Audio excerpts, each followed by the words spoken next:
Hi there, I'm Pastor Kevin. It's time for Questions from Kids.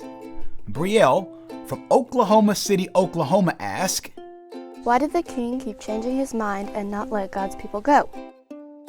Oh, Brielle, that is a fabulous question. Well, one of the reasons that the king refused to let God's people go was because he himself was sinful. And Brielle, sinful people do sinful things. Another reason, Brielle, is that the king did not like God's plan. See, the king thought that he was sovereign or had absolute control over everything that was taking place. And Brielle, he didn't. As much as we don't have all control over the things that take place in our life. The king was also receiving free help and free labor from the slaves that were working for him. And so the king was thinking, there is no way I can let these people go. If I let them go, then I'm going to lose my free labor and I'm no longer going to have control over the people that are helping to build my kingdom. And so the king's heart was hard and the king did not want to let the Israelites go.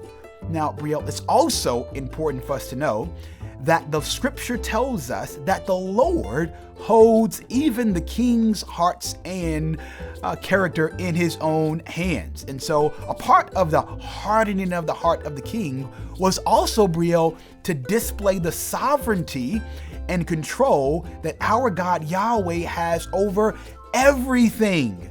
The desire for God at the end of the day was for people to know him and to love him and to obey him.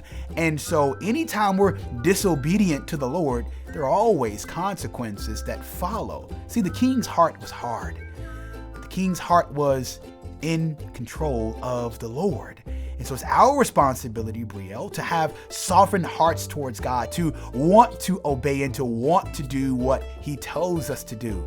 Now, the king had a warning. Moses took him a warning and said, if you don't let God's people go, then these things will happen to you. And the king said, no, they won't. I am sovereign. Brielle, the king was wrong. And so the Lord displayed his wrath and his power.